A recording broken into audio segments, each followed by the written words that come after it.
Hi guys, it's Olivia. I just wanted to do this quick video. Many of you guys have heard, but some of you haven't. I posted on Facebook, Instagram, and Twitter just last week that I got a call from the Ellen DeGeneres show, which is super exciting, and my heart was beating. It was awesome. It was really, really cool. And everyone's asked me when do they watch the Ellen show so they can find me on it. And I did not pitch myself. I was actually pitching for a potential client. So I'm excited to see where it goes and see what happens with their business as a result of it. But in this time, I've gotten flooded with emails, calls, and questions. I did 2 one-on-one coaching sessions last week regarding PR because everyone wants to know how I did it. I would say a good 8 years ago, maybe 8 years ago, I pitched myself to the Ellen DeGeneres show and got my products on 3 years in a row. Also on People magazine and Oprah magazine, USA Today, so many different media outlets, which was amazing, both for myself and my clients back in the day. So what I decided to do is create a quick video. I'm actually going to do a couple of them, but this video is just to quickly talk about some of the questions I got online, and hopefully the answers to those questions will help you a little bit. And to let you guys know, I'll tell you more at the end of this quick video, that I'm going to put together a free, more in-depth training that goes over the 5 mistakes that I'm seeing everyone do. My clients, I've done them myself, but the 5 biggest mistakes in pitching media and in PR that I've experienced over the past 12 years or so. So I'm going to go over a couple questions really fast. The first one is from Kelly. And Kelly asked, how much does relevancy play a part in the pitching process? And I would say relevancy is key. It's if you look at the whole pitch, I'd say that 75% of it is relevancy. So everyone, cannot tell you how many times people have come to me to say, how do I get on Ellen? Or I want to be on Ellen, or I want to be on Oprah, or I want to do this and that. And thinking about what is relevant for the show. So we'll just use Ellen as an example, since this is why we're doing this whole video. But if she's sitting there and you know she gets hundreds and hundreds of pitches a week, a day, from different people wanting to meet her, wanting to be on the show, wanting her to help their school, like dancing, whatever. So in her mind, as she's going through and her producers are going through, they're going to look at what's most relevant for the Ellen DeGeneres show. What's most relevant for her guests.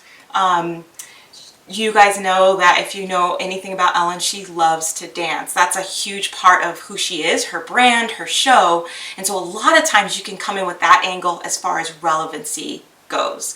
If you just have a tchotchke like X, Y, and Z product and it isn't tied directly to the heart and to the passion of Ellen or to her audience, then it's not relevant. So some of you don't belong on the Ellen show, but you might belong on someone else's show or a different media outlet. A good example of that is someone who I had a one-on-one coaching session with last week has a product and she wants to get into magazines, but it's a clothing item. And so we started to talk through what is her ideal audience, what magazines does she want to be in, and ultimately by the time we were done in that coaching session, we realized that she really needs to build relationships with stylists, not necessarily directly the media. That will come, and that's definitely not out of the question, but in order to get into Elle magazine and Vogue and all of these magazines, she needs to start connecting and building relationships with the stylists that make the decisions on what items are in those photo shoots. So something to think about. Relevancy is huge. The next question is from Melissa. What do I include in my pitch? Do I attach photos to emails, PDFs? What do I do? What do I not do? So this is kind of one of those things that I learned over time, and that is one of the mistakes actually that I'll talk about in the training, is that you never want to make attachments until an editor or someone contacts you to say, please email me high-res photos, or they'll give you a list, X, Y, and Z, I want this. Until they do that, don't email attachments. It clogs up emails, viruses, there's just all these different things, right? So links are always better. If you create a hidden page on your website that is specifically for media, that is for press, and that you can have your photos on there, then you can send them links and put links throughout your pitch. So don't attach things to emails. Another question, this is from Bruce. Hi, Bruce.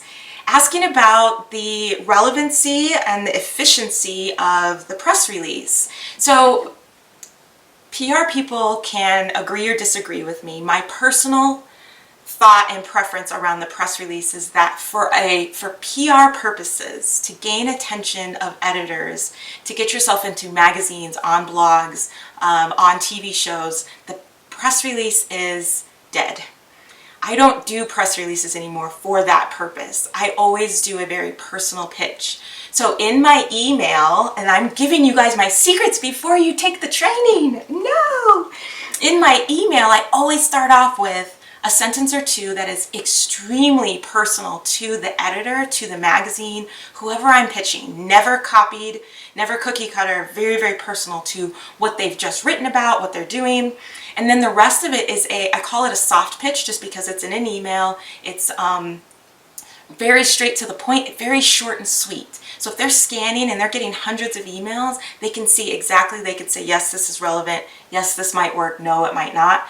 They're not going to sit and read an entire long press release, and they're definitely not going to click and read a press release or open an attachment at all. The press release is relevant for SEO purposes. So for search engine optimization, when you're doing press releases and you have them on your website and you're using specific keywords in those press releases, when you're distributing press releases, a lot of times those will get picked up and those will get redistributed. So you'll find online that someone will find your press release and resubmit it out. So it's great for eyeballs. You get a lot of awareness, a lot of people seeing it, and really good for search engines. So when people are typing in Google, if they're looking for something specific, your product, your category, your industry, and you've used those keywords in your press release, that is great. So there's a purpose for it. But as far as getting picked up in magazines, on TV shows, I don't think that's the best approach.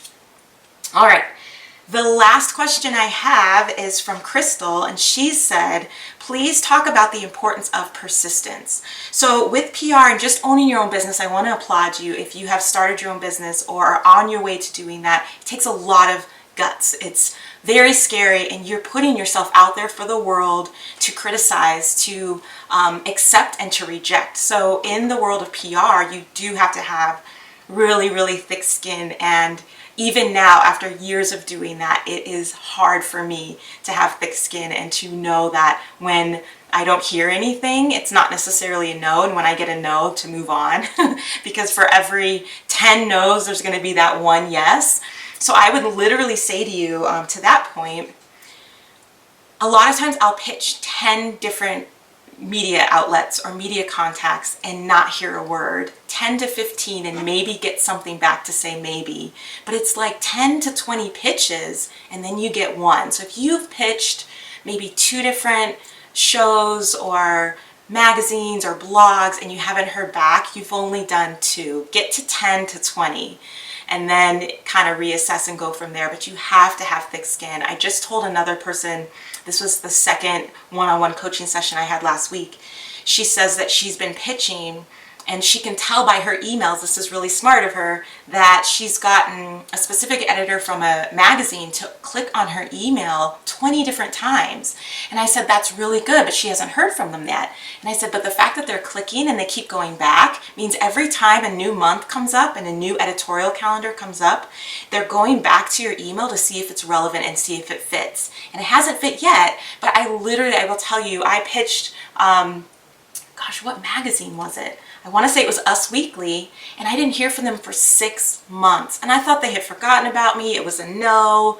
And then all of a sudden, it finally made sense. It was finally relevant, back to my first point. So have thick skin, be persistent, continue to keep the faith, and sign up real quickly. It's free, and it's a quick video training for the 5 things that people are constantly doing wrong in PR, how you're sabotaging your pitch, and how you can turn that around. So click on the links wherever they are, because I don't know where they're going to be, and sign up for this free training. I hope it blesses you and your business, and feel free to post your questions and I will answer them. Bye-bye.